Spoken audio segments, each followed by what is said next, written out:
Penyelundup Rohingya ke Aceh mengaku dibayar 9,8 juta rupiah sekali antar.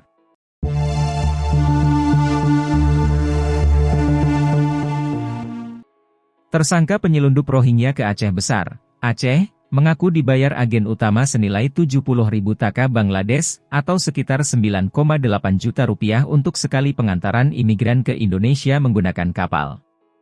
Hal itu terungkap setelah Polresta Banda Aceh menetapkan 2 orang lagi tersangka dalam kasus tindak pidana perdagangan orang TPPO, atau penyelundupan orang people smuggling. Saat ini sudah 3 orang tersangka dalam kasus penyelundupan 135 etnis Rohingya ke Aceh Besar yang tiba pada 10 Desember lalu. Kasat Reskrim Polresta Banda Aceh Kompol Fadilah Aditya Pratama mengatakan, 2 tersangka baru tersebut berinisial MAH 22 warga Bangladesh dan Hamengkubuwono 53 kewarganegaraan Myanmar. Kami menetapkan 2 orang tersangka lagi, yang juga terlibat terhadap tindak pidana penyelundup manusia etnis Rohingya. Diduga kuat mereka bersama-sama Muhammad Amin tersangka pertama melakukan penyelundupan orang, kata Fadilah saat konferensi pers di Mapolresta Banda Aceh, Rabu 27 Desember 2023. Kedua pelaku yang baru ditetapkan tersangka itu mengaku dibayar agen utama di Bangladesh sebesar 9,8 juta rupiah oleh orang yang bernama Inus. Ia juga berperan sebagai penerima uang dari setiap penumpang kapal yang hendak berlayar ke Indonesia.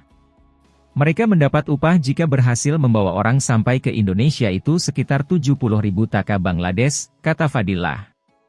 Dalam kasus ini MAH berperan sebagai wakil kapten kapal dan pengemudi kapal bergantian dengan Muhammad Amin. Tersangka memastikan kapal yang membawa para pengungsi imigran Rohingya itu berangkat dari Bangladesh ke Indonesia dengan alat bantu kompas. Sementara peran Hamengkubuwono sebagai teknisi untuk memastikan mesin kapal hidup selama pelayaran menuju Indonesia.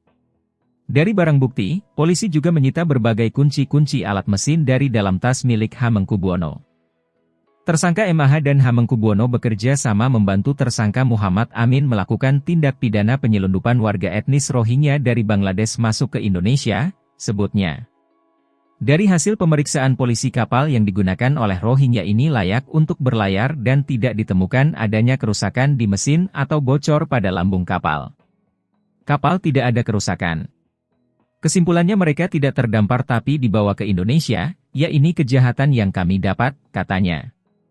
2 tersangka penyelundup imigran Rohingya ke Aceh itu dijerat dengan pasal 120 ayat 1 nomor 6 tahun 2011 tentang keimigrasian Jo pasal 55, 56 KUHP. Sebelumnya, polisi terlebih dahulu menetapkan Muhammad Amin 35 sebagai tersangka penyelundupan manusia. Ia berperan sebagai orang yang mengkoordinasi para warga Rohingya yang berada di wilayah Cox's Bazar, Bangladesh serta kapten kapal. Amin juga bekerja sama dengan agen utama yang berada di wilayah Cox's Bazar, Bangladesh, untuk menyediakan kapal. Dari keterangan tersangka, para etnis Rohingya yang ikut ini dibebankan uang senilai 100.000 sampai 120.000 taka Bangladesh, atau setara 14 juta rupiah sampai 16 juta rupiah. Uang itu disetor ke agen utama untuk keperluan pembelian kapal sekitar 200 juta rupiah. Kini total sudah 3 orang tersangka ditetapkan kasus penyelundup manusia. Ketiganya mereka yang ikut dalam kedatangan Rohingya ke Aceh Besar pada 10 Desember 2023 lalu.